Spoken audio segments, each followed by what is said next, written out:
नमस्कार भाई और नमस्कार। बहनों।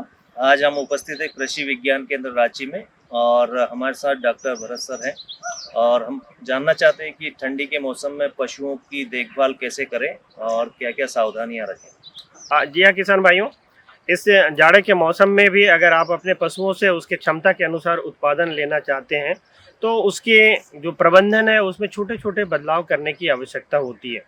जैसे अगर आप मुर्गियाँ रख रहे हैं तो वहाँ पे कुछ अलग प्रबंधन की ज़रूरत होती है। अगर आप गाय-भैंस जो दूध के लिए गाय-भैंस रख रहे हैं तो वहाँ पे थोड़ी बहुत अलग प्रबंधन की ज़रूरत होती है। इसके साथ-साथ जो भेड़-बकरियाँ रख रहे हैं किसान भाइयों, उन सबों के लिए भी छोटे-छोटे प्रबंधन की आवश्यकता होती है, जिससे कि जाड़े में भी आप उनकी क्षमता के अनुसार उत्पादन ले सकें। तो हम जैसे अभी दूध वाले पशुओं की बात करें या दूसरे में, सबसे पहला ध्यान आपको जाना चाहिए उसके आवास प्रबंधन पर।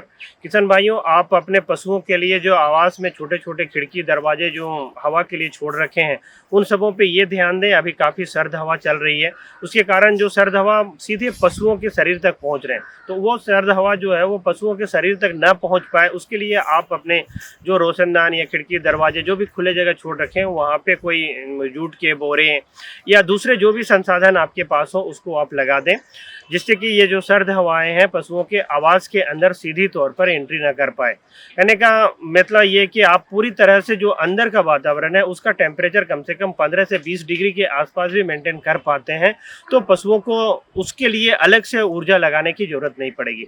जैसे ही आपके पशु आवास के अंदर का वातावरण 8 से 10 डिग्री से नीचे आने लगता है, तो पशुओं को उस ठंडे से लड़ने के लिए एक अतिरिक्त ऊर्जा की आवश्यकता होती है, जो उसके उत्पादन क्षमता को घटाता है।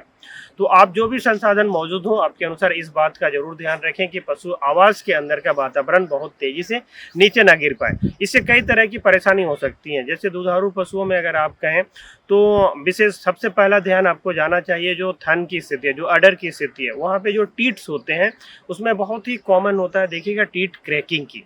अब टीट क्रैकिंग मतलब छोटे टीट में दरारें पड़ जाएंगी, दरार के कारण वहाँ पे तरह तरह के जो माइक्रो ऑर्गेनिज्म है वो एंट्री करने लगते हैं और पशु को एक थनैला बीमारी की ओर ले जाते हैं, संभावना ज़्यादा होने लगती है।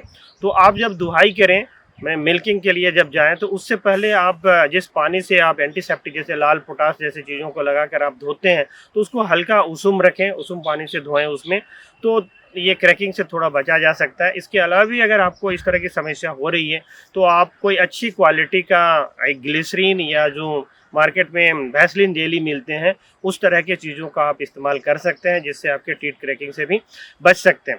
इसके अलावा किसान भाइयों, इस समय पे खुरा चपका होने की भी काफ़ी संभावना रहती है इस मौसम में। तो जो किसान भाई अपने जो खूर वाले पशु हैं उन सबों में अगर खुरा चपका का टीकाकरण नहीं कर पाए हैं, तो जितना जल्दी हो सके आप खुरा चपका का टीकाकरण अवश्य करा लें।